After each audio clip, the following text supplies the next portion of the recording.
Hello, is there?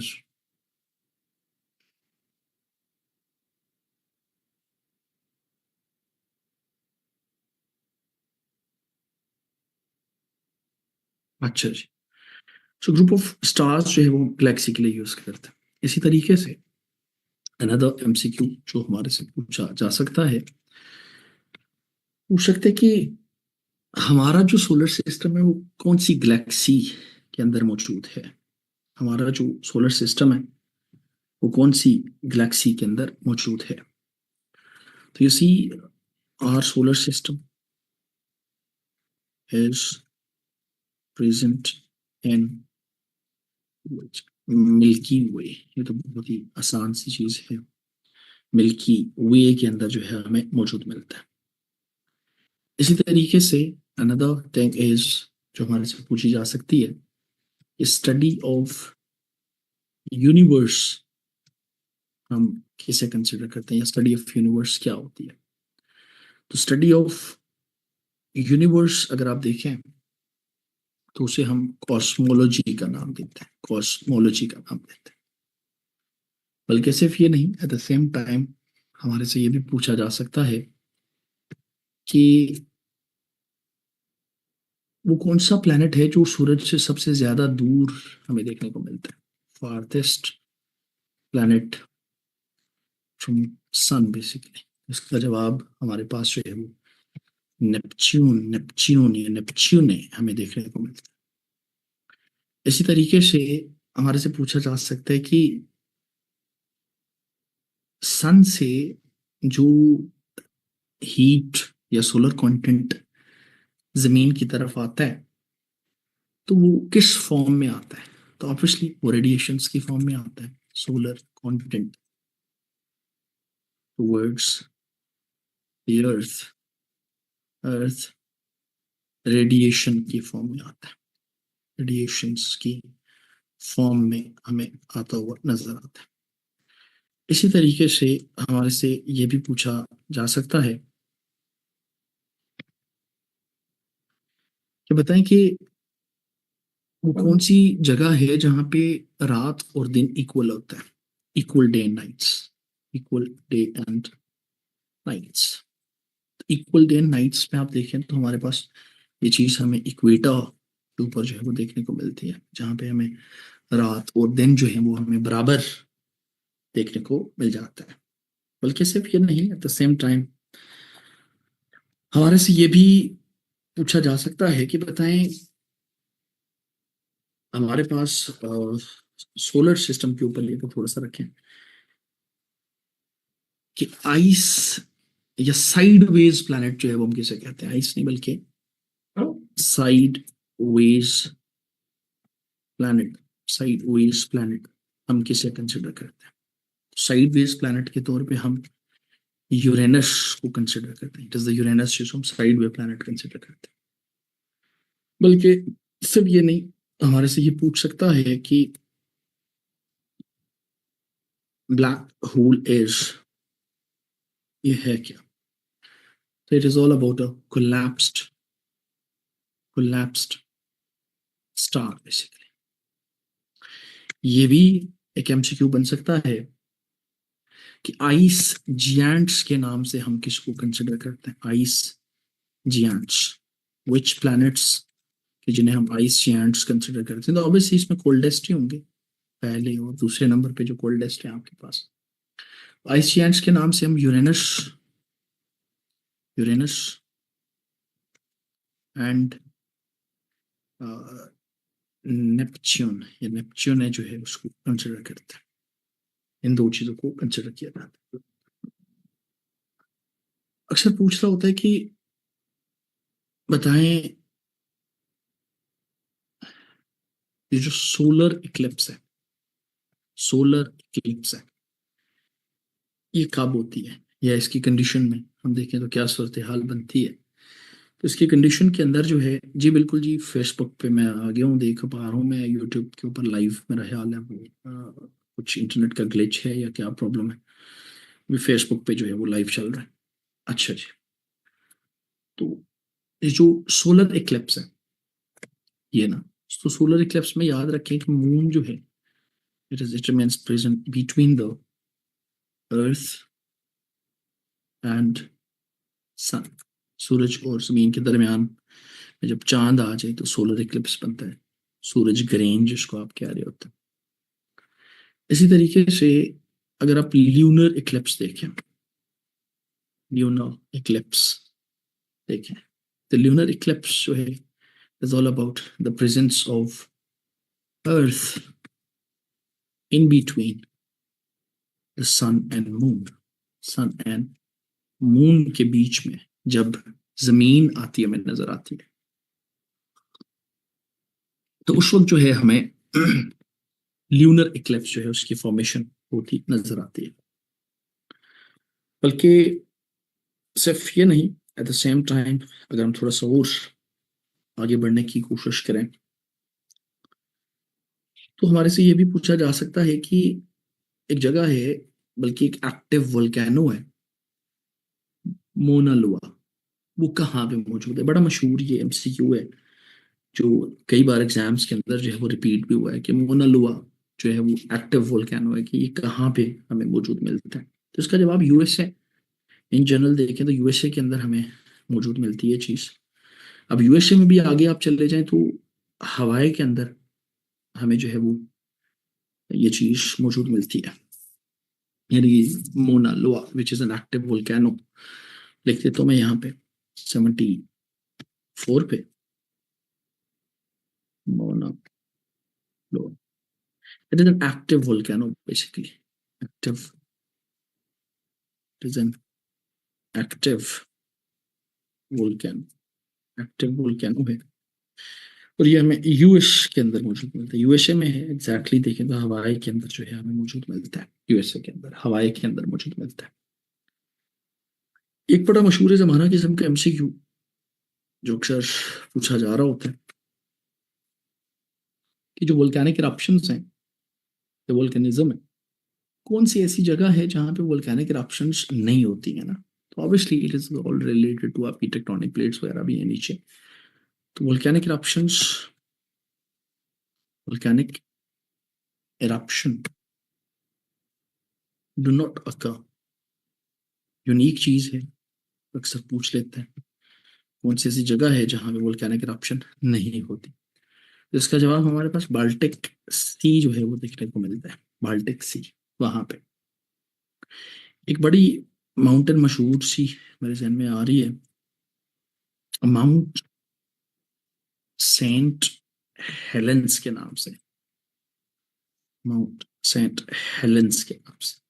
अक्सर पूछ रहा होता है कि कहाँ पे लोकेटेड है, तो it is again located in US. USA के अंदर हमें ये माउंट जो है वो देखने को मिल जाती है।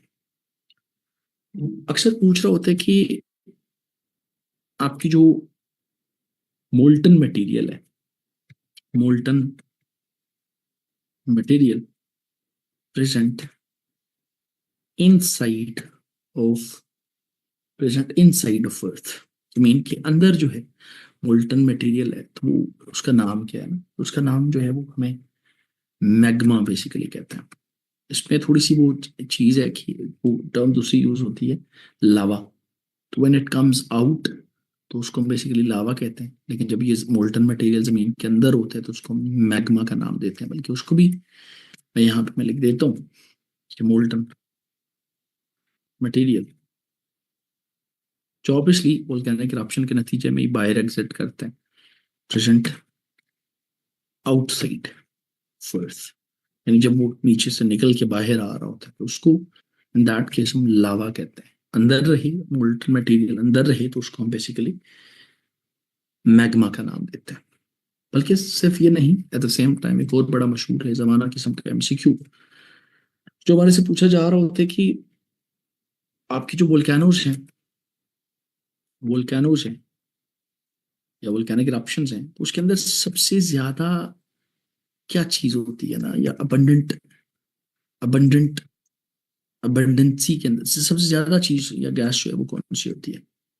अबंडेंट मटेरियल क्या चीज हमें उसके अंदर मौजूद मिलती है? तो देखो, वोल्केनिक इरप्शन से जो चीजें आती हैं, मुख्तलिफ चीजें आ रही हैं। आपके ऐश वगैरह SO2 भी आता है उसके अंदर से, HCl भी होता है, सारा कुछ होता है, बट 60% जो है वो इसके अंदर हमें वाटर वेपर्स देखने को मिलता है। 60% वाटर वेपर्स, जो लार्जेस्ट जो चीज़ ज़्यादा मिकदार के अंदर जो बेसिकली चीज़ आ रही होती है आपकी ज़मीन से निकल के, वो बेसिकली वोल्केनिक इरप्शंस के नतीजे में वो वाटर वेपर्स हमें देखने को मिल जाते हैं। बल्कि सिर्फ ये नहीं, एट द सेम टाइम हमारे से ये भी पूछा जा रहा होता है कि बताएं 80 पे कि which one of the following, which one of the following is not present in RNA। इनमें से कौन सी ऐसी चीज है जो कि RNA के अंदर मौजूद नहीं होती? ऑप्शंस में मुख्तलिफ चीजें हो सकती हैं। एडेनिन हो सकती है, गुआनिन हो सकती है, साइटोसिन हो सकती है, और कोई चीज हो सकती है। तो इसका जो राइट आंसर देखें तो इसका जवाब हमें थायमिन जो है वो देखने को मिलता है। थायमिन ये तो को मिल जाती है। बल्कि सिर्फ ये नहीं, एट द सेम टाइम एक और बड़ा मशहूर जमाना किस्म का MCQ जो अक्सर पूछा जा रहा होता है कि न्यूक्लिक एसिड्स या न्यूक्लिक एसिड, एसिड्स लिखें, acids are the repeating unit of, इसके रिपीटिंग यूनिट्स होते हैं। तो इसका जवाब हो सकता है शुगर्स कहीं लिखा हो ऑप्शन में, बेसिस लिखा हो, न्यूक्लियोसाइड लिखा हो, न्यूक्लियोटाइड लिखा हो। तो इसका जो राइट आंसर है वो बेसिकली न्यूक्लियोटाइड हमें देखने को मिलता है। इट्स द न्यूक्लियोटाइड्स जो कि रिपीटेडली जो है वो बेसिकली उसके अंदर हमें मौजूद मिलते हैं। It's the nucleotides. बल्कि सिर्फ ये नहीं, एट द सेम टाइम आपके MCQs को लेके मुख्तलिफ एंगल से MCQs बनाए जा सकते हैं, पूछे जा सकते हैं। अक्सर पूछ लेते हैं कि 82 पे अगर लेके चला जाऊं कि जो स्लो हीलिंग ऑफ वुंड्स है वो किसकी डेफिशिएंसी की वजह से होती है?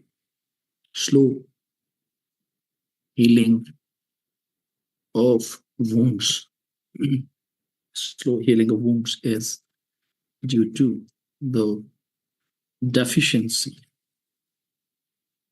डेफिशिएंसी ऑफ, किसकी डेफिशिएंसी? आगे हो सकता है ऑप्शन में कैल्शियम लिखा हो, मिनरल्स में देखें तो आगे हो सकता है ऑप्शंस में जो है वो जिंक लिखा हो या कोई और चीज लिखी हो। तो इसका जो राइट आंसर होगा वो बेसिकली हमें जिंक ही देखने को मिलेगा, जिंक देखने को मिलेगा। बल्कि सिर्फ ये नहीं, हमारे से ये भी पूछा जा सकता है कि बताओ which the mineral which is essential for the immune system, immune system के लिए हमें कौन सा मिनरल चाहिए?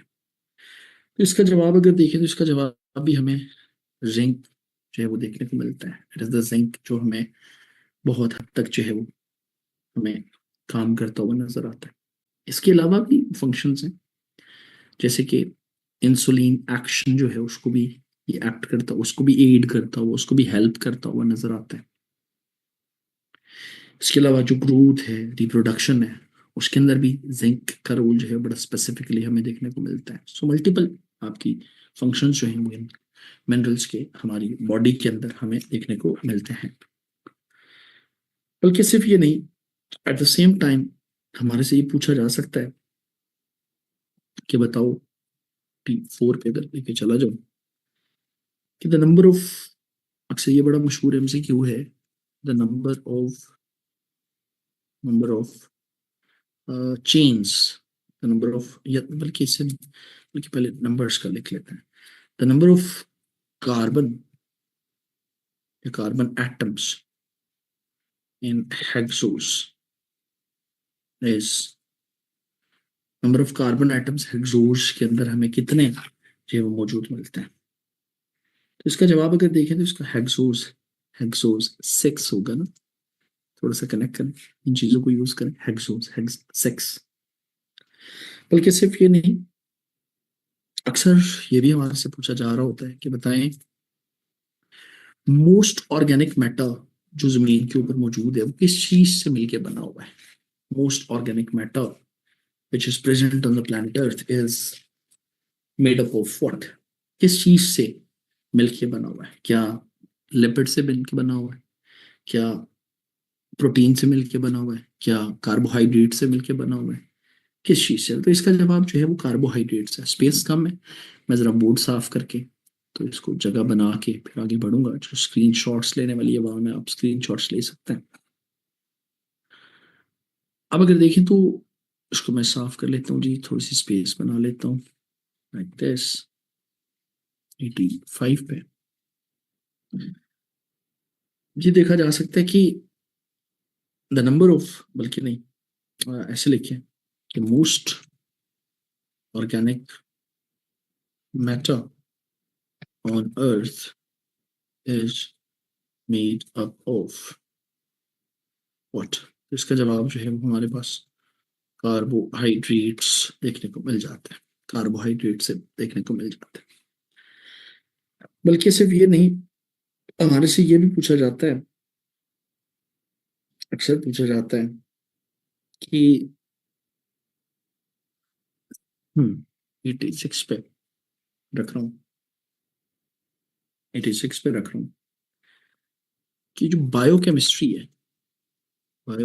है इसको लेके तो मैं लिख लेता हूँ biochemistry covers the practicality practi practical applications of what.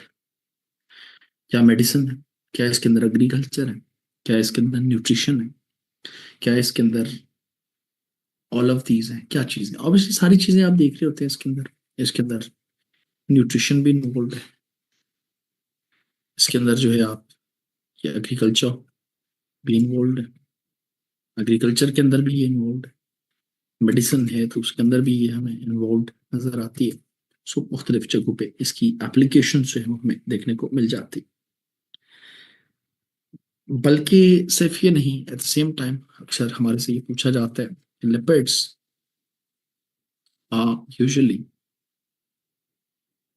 usually defined usually defined या generally defined in terms of what।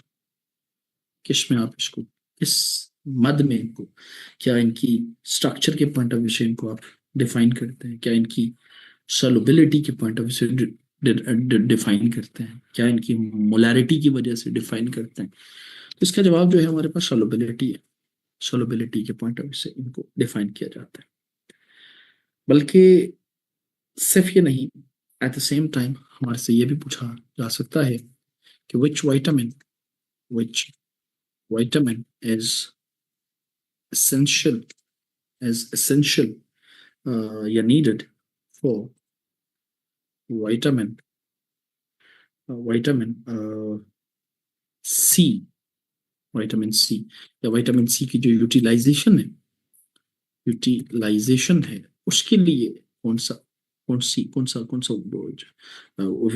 जो है ना, क्या चीज हमें चाहिए ना, या क्या चीज है, और जरूरी नहीं विटामिन, सॉरी विच विटामिन नहीं, विच इज एसेंशियल, क्या चीज चाहिए, व्हाट इज एसेंशियल, ऐसे लिखना है व्हाट इज एसेंशियल। तो इसका जवाब अगर आप देखें हमारे पास जो देखने को मिलता है कि विटामिन सी जो है उसकी यूटिलाइजेशन के लिए हमें जिस चीज की जरूरत होती है वो एक मिनरल की जरूरत है, और उस मिनरल का नाम कैल्शियम जो है वो हमें देखने को मिल जाता है। कैल्शियम की जरूरत हमें रहती है। बल्कि सिर्फ ये नहीं है, एट द सेम टाइम हमारे पास अगर देखें तो मेरा ख्याल है पहले भी मैंने बताया कि ऑक्सीजन जो है वो हीमोग्लोबिन जो है वो कैरी करती है। फिर से मेरे जहन में आ रहा था। हाँ, another thing is you may add the long chains of amino acids. Amino acids are called what? क्या कहते हैं आप इन्हें? क्या इन्हें ऑयल्स कहते हैं? क्या इन्हें पॉलीपेप्टाइड्स कहते हैं? क्या इन्हें प्रोटीन्स कहते हैं? क्या कहते हैं? तो इसका जवाब ऑब्वियसली हमारे पास पॉलीपेप्टाइड्स देखने को मिल जाता है, पॉलीपेप्टाइड्स हमें देखने को मिल जाता है। बल्कि सिर्फ ये नहीं, एट द सेम टाइम अगर हम थोड़ा सा और आगे जाने की बढ़ने की कोशिश करें, तो हमारे से पूछ रहा होता है अक्सर कि आपके डीएनए के अंदर कौन सी बेस या बेसिस जो है वो मौजूद मिलते हैं। डीएनए के अंदर कौन सी बेस, 90 पे चले जाएं तो which of the following basis, बल्कि नॉट लिखें, इज नॉट प्रेजेंट लिखें, प्रेजेंट का तो पता ही है, is not present in DNA, या नहीं होता। इसका जवाब तो सादा सी बात है, यूरासिल हमें देखने को मिलती है जो कि यूनिक है, आपके आरएनए के अंदर होती है। बल्कि सिर्फ ये नहीं, एट द सेम टाइम हमारे से ये पूछा जाता है कि जो यूरासिल है, which of the following is derived from, which of the following is derived from purine. कौन सी ऐसी चीज है जिसको प्यूरीन से डेराइव करता है। तो प्यूरीन से आप देखें तो प्यूरीन से हम कौन सी चीज को डेराइव कर रहे होते हैं, गोवानिन को डिराइव करते हैं। किसको डिराइव करते हैं, गोवानिन को डिराइव करते हैं। बल्कि सिर्फ ये नहीं है, बड़ा मशहूर एमसीक्यू हमारे से अक्सर कि सोप्स, साबुन जो है, आर क्लासिफाइड एज व्हाट, क्या ईथर्स हैं, क्या ये सॉल्ट्स हैं, क्या ये कार्बोहाइड्रेट्स हैं, ये क्या भला है। सोप्स को आप क्या कंसिडर करते हैं। तो सोप्स जो हैं they are considered as salts of fatty acids, salts of fatty acids के तौर पे इन्हें क्लासिफाई किया जाता है। बल्कि सिर्फ ये नहीं, हमारे से ये भी पूछा जा सकता है कि जो स्टार्च है, starch is a polymer of what, किस चीज का पॉलीमर है, स्टार्च किसका पॉलीमर है। स्टार्च किसका पॉलीमर हो सकता है, ऑब्वियसली अल्फा डी ग्लूकोज का पॉलीमर हमें देखने को मिलता है, डी ग्लूकोज का पॉलीमर हमें ये देखने को मिलता है। बल्कि सिर्फ ये नहीं, एट द सेम टाइम आप देखें तो हमारे पास अनदर एमसीक्यू जो भी इसके अंदर ऐड कर सकते हैं। अक्सर पूछते हैं कि the bond the bond the bond that determines the secondary structure of protein या proteins जो पसंद है आप लिख लें, एज कौन सा बॉन्ड है जो इसको जो है वो बेसिकली करता हुआ हमें नजर आता है। तो इसका जवाब जो है वो हमारे पास हाइड्रोजन बॉन्ड हमें देखने को मिलता है, हाइड्रोजन बॉन्ड हमें देखने को मिलता है। बल्कि सिर्फ ये नहीं, हमारे से जो है वो अक्सर ये भी एक पूछा जाता है, एमसीक्यू बड़ा पूछा जाता है कि which carbohydrate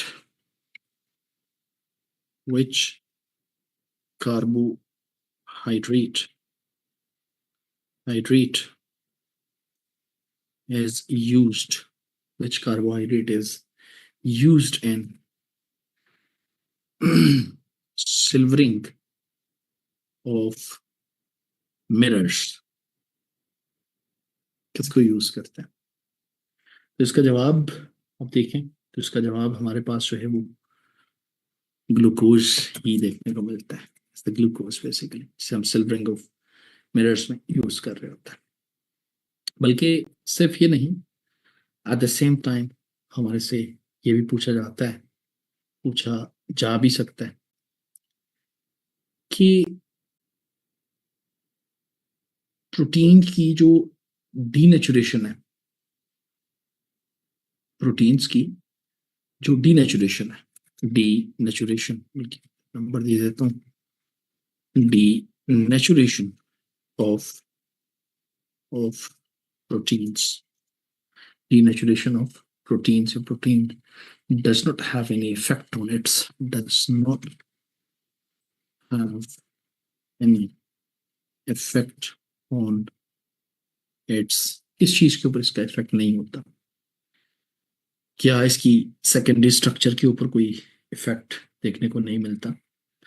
क्या क्वाटरनरी स्ट्रक्चर के ऊपर, क्या प्राइमरी स्ट्रक्चर के ऊपर? तो ऑब्वियसली इसका जवाब जो है हमारे पास प्राइमरी स्ट्रक्चर ही देखने को मिलता है। सो मुख्तलिफ एंगल से जो है वो बेसिकली हमें मौजूद मिलते हैं।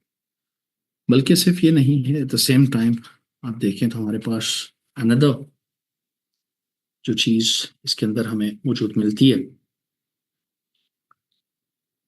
As an MCQ, as an MCQ आप देखें मोस्ट ऑफ द स्टूडेंट्स वो यूट्यूब के ऊपर थे और due to some internet glitch वहाँ पे जो है वो प्रॉब्लम आ गया था। आई डोंट नो वहाँ पे प्रॉब्लम रिजॉल्व हुआ है या नहीं, बट वहाँ से लाइव जो सेशन था हमारा यूट्यूब पे वो कंप्लीट नहीं पड़ा हुआ इस वक्त। अच्छा जी, तो खैर थोड़ा सा अगर आप आगे बढ़ें, और भी मुख्तलिफ तरीक़ों से एमसीक्यूज हमारे से पूछे जा सकते हैं, पूछे जा भी चुके हैं। आप देखें तो अक्सर पूछ रहा होता है कि ग्लूकोज एज या स्टार्च एज, ऐसे करके स्टार्च एज पॉलीसैकेराइड है, स्टार्च इज पॉलीसैकेराइड। अक्सर पूछ रहा होता है कि ग्लूकोज जो है it is a monosaccharide, simple sugar है, मोनोसैकेराइड। अक्सर पूछ रहा होता है कि आपकी जो क्या नाम है इसका, माल्टोज जो है इट इज अ डाइसैकेराइड। अक्सर जो है वो पूछ रहा होता है कि लैक्टोज एज, इसका जवाब जो है वो गेन हमारे पास डाइसैकेराइड ही देखने को मिलता है। सो मुख्तलिफ तरीकों से एमसीक्यूज हमारे एग्जामिनर जो है वो हमारे लिए सेलेक्ट कर सकते हैं, कल सेलेक्ट करते भी हैं। बल्कि सिर्फ ये नहीं है, at the same time another one as अक्सर पूछते हैं कि बताएं कि आपकी जो सेलुलोज है उसकी प्रॉपर्टीज, इसके ऊपर अक्सर सवाल भी आता है। प्रॉपर्टीज ऑफ सेल्यूलोज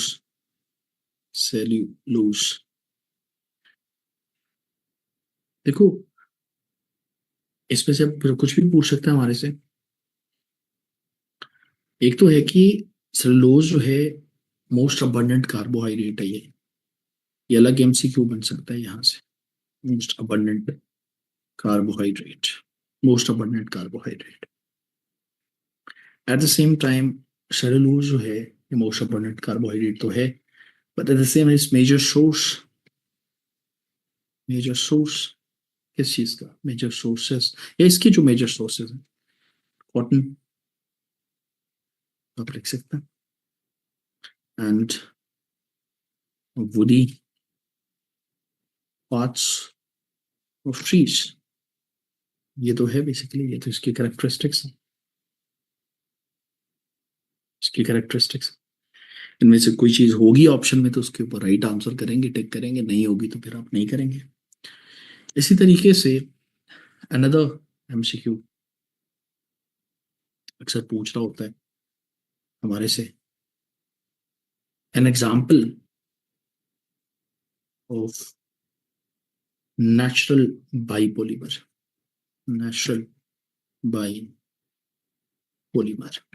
इसकी एग्जाम्पल दे। एग्जाम्पल ऑफ नेचुरल बाइपोलीमर अगर आप देखें तो इसके अंदर हमें जो जवाब देखने को मिलता है वो डीएनए देखने को मिलता है। DNA, deoxyribonucleic acid, natural biopolymer के तौर पे इसको कंसिडर करता है। बल्कि सिर्फ ये नहीं, अक्सर हमारे से ये पूछता है कि ग्लाइकोजन जो है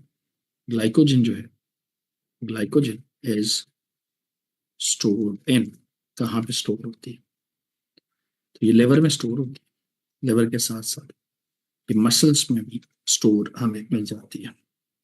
लिवर में स्टोर होती है और मसल्स में भी हमें ये स्टोर हालत में मिल जाती है। सो मुख्तलिफ एंगल से हमारा एग्जामिनर जो है हमारे से एमसीक्यूज पूछ सकता है।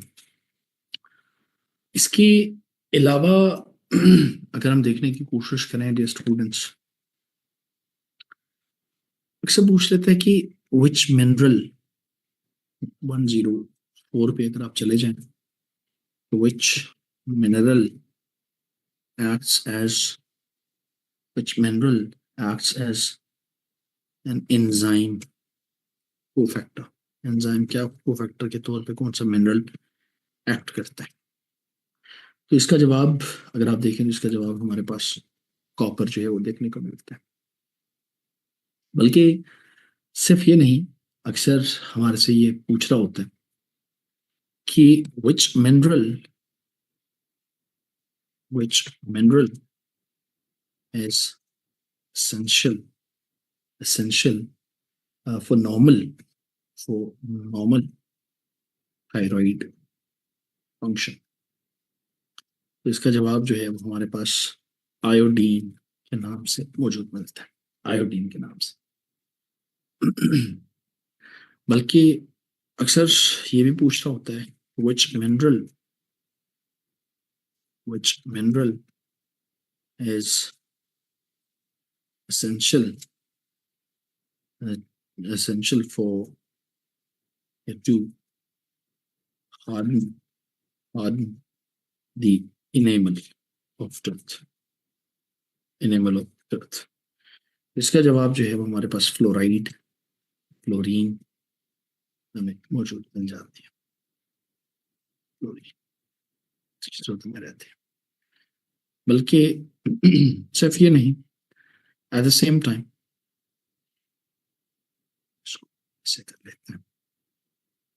ऐसे कर लेते हैं 107 पे चले जाएं तो हमारे से फिर अक्सर पूछ रहे होते हैं कि which mineral is essential for bones and teeth। इसका जवाब जो है वो हमारे पास मैग्नीशियम भी मौजूद मिलता है, कैल्शियम भी है इसके अंदर फास्फोरस भी है। बेसिकली इस तीनों चीजें आपकी रहती हैं। इसी तरीके से अक्सर हमारे से पूछ लेता है कि which mineral is required या essential for fluid balance in the body। इसका जवाब हमारे पास जो है वो सोडियम के नाम से मौजूद मिलता है।